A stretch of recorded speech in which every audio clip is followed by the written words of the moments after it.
भगवान की 16,108 पत्नियां हैं और भगवान ने सबके लिए अलग अलग भवन बनवा दिए हैं। प्रत्येक पत्नी अपने अपने भवन में रहती है। 16,108 भवन हैं। एक बात बताऊं, जैसे आज हम लोग जब अपना घर बनवाते हैं तो कई लोग बैठका बनवाएंगे, फिर रसोई घर बनवाएंगे, कहीं कोई कक्ष बनवाएंगे। ऐसे ही पहले के समय में भी अलग अलग कक्ष बनवाए जाते थे। तो भवन के अंदर एक कोप भवन भी बनवाया जाता था कि जब किसी को रूठना हो, नाराज होना हो या क्रोध करना हो तो उसी में जाके करना।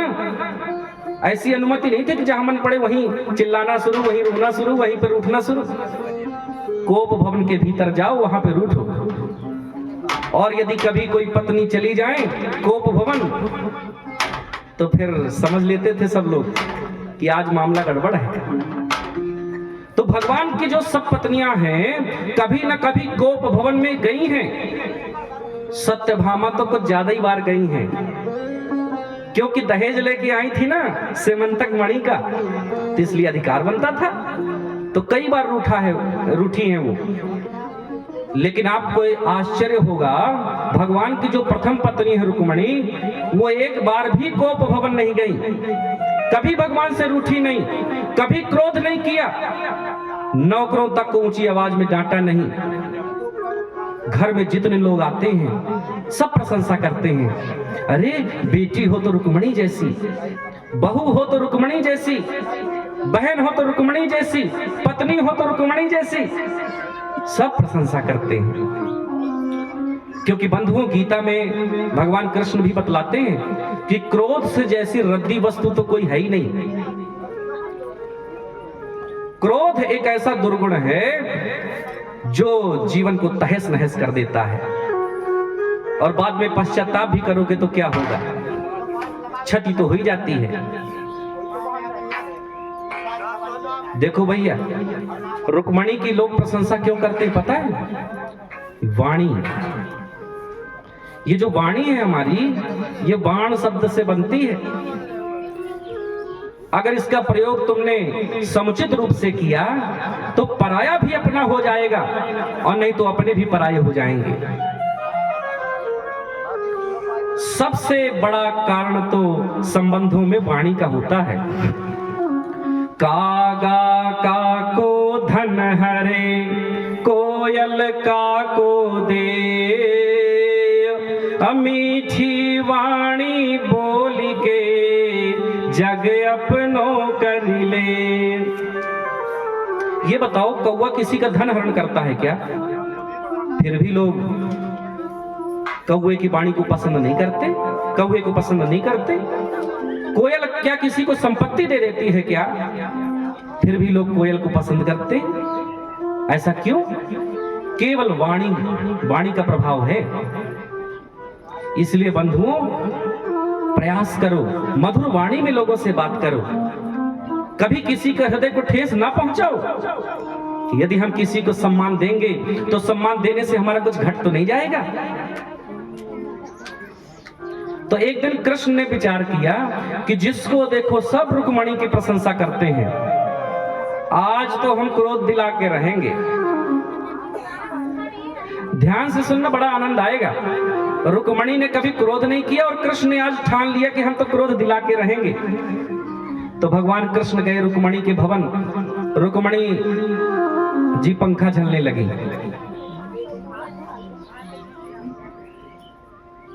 लेकिन भगवान कुछ बोल नहीं रहे। तो रुक्मिणी ने मन ही मन सोचा कि प्रभु तो सदैव बात किया करते हैं, आज कुछ बोल क्यों नहीं रहे? जब बहुत देर तक भगवान कुछ बोले नहीं तो रुक्मिणी ने कहा, प्रभु मुझसे कोई भूल हो गई क्या? कोई गलती हो गई? आज आप बात नहीं कर रहे? और यदि कोई गलती हो गई हो तो आप बता दीजिए, मैं सुधार कर लूंगी। तो भगवान कुछ देर और नहीं बोले। रुक्मिणी और सोचने लगी और ये याद करने लगी कि कहां मुझसे कोई भूल हो गई। फिर बोलती, प्रभु बता दीजिए ना कौन सी गलती हो गई, मैं सुधार कर लूं। तो भगवान कृष्ण कहते हैं कि देवी, अरे एक दो गलती हो तो मैं बताऊं, आपने तो बहुत गलतियां की हैं। रुक्मिणी सोचने लगी, हे भगवान मुझसे कौन सी गलती हो गई, बताइए प्रभु। तो भगवान कृष्ण कहते हैं कि देवी,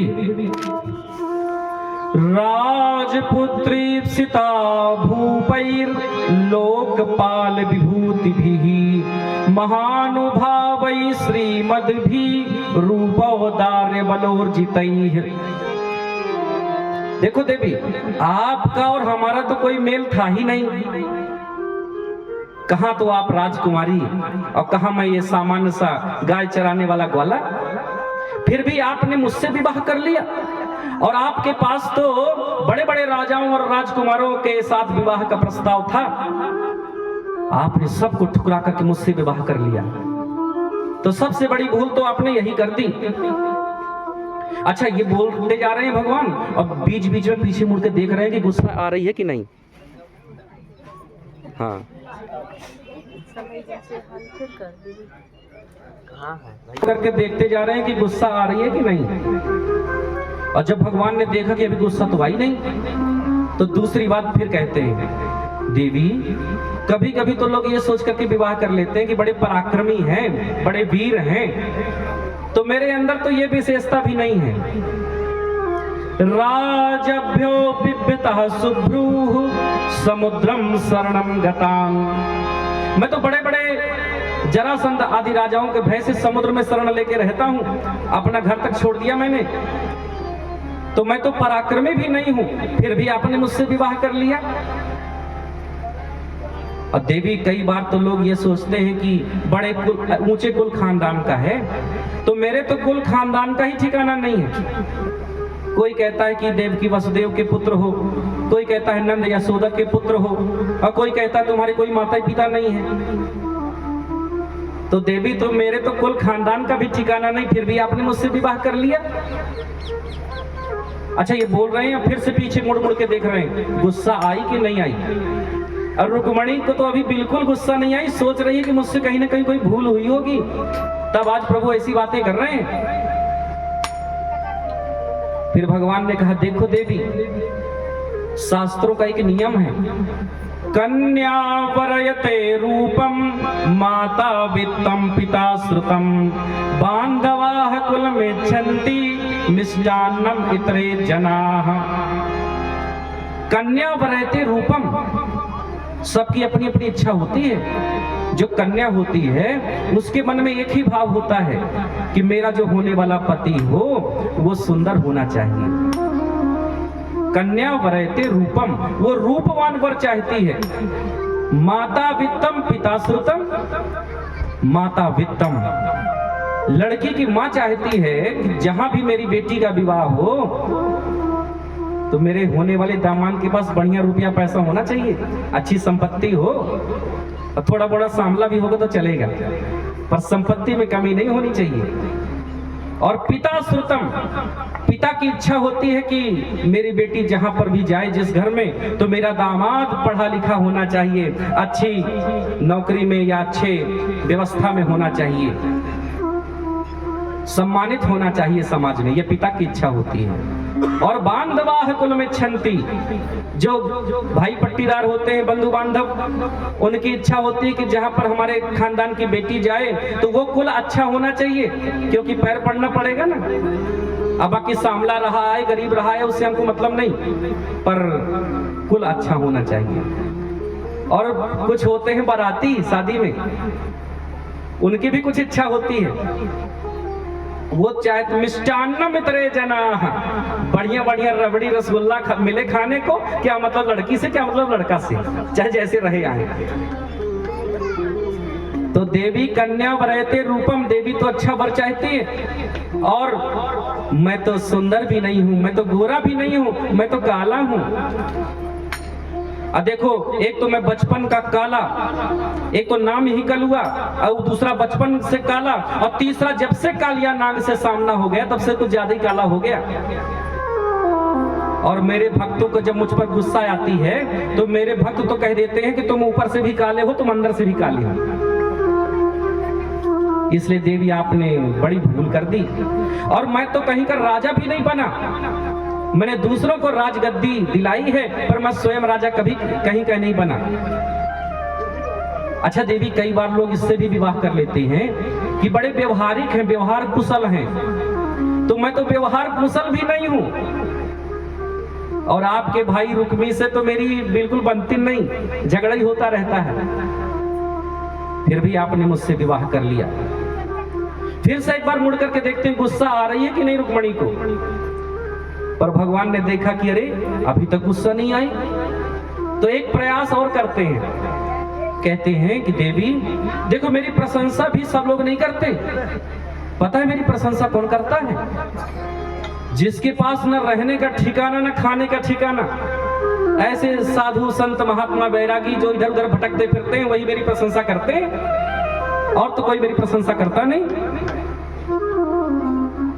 अब भगवान कृष्ण ने देखा कि रुक्मणी को अभी तक क्रोध नहीं आया, तो सोचिए अब अंतिम में कोई ज्यादा ही बड़ी बात बोलनी पड़ेगी, क्योंकि गुस्सा तो दिलाना ही मेरा संकल्प है। और उधर रुक्मणी सोच रही कि मेरे से कोई गलती हो गई क्या, आज प्रभु ये कैसी कैसी बातें कर रहे हैं।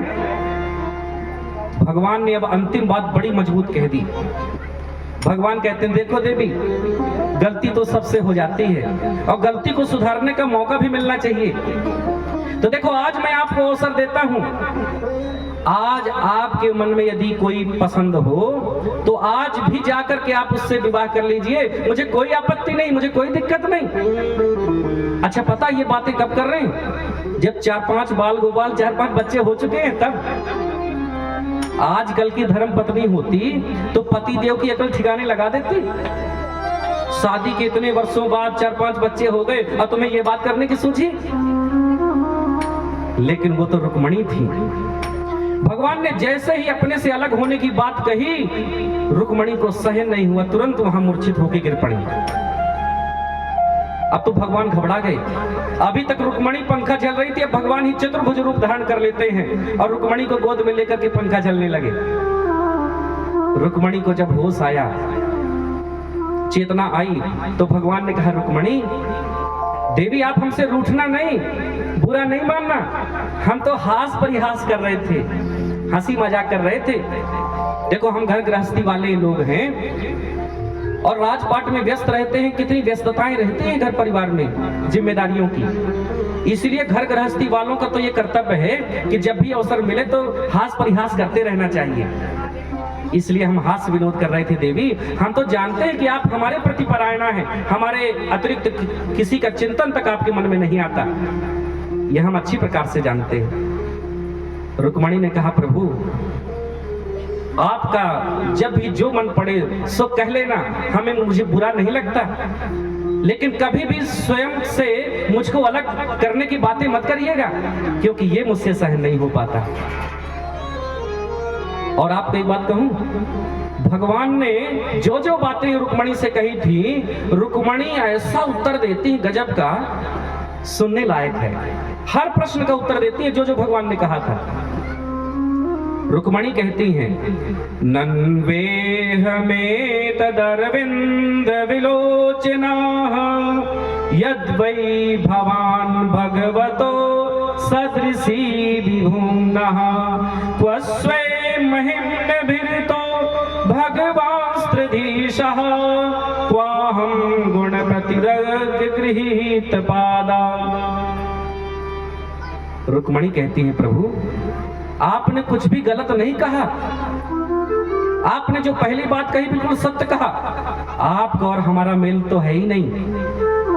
अरे कहां आप प्रकृति से परे परमात्मा और मैं प्रकृति से आबद्ध साधारण सी नारी, आपका और मेरा मेल तो हो ही नहीं सकता। आपने तो ये बड़ी कृपा कर दी जो मुझे स्वीकार कर लिया, मुझे पत्नी बना लिया, ये आपकी कृपा है।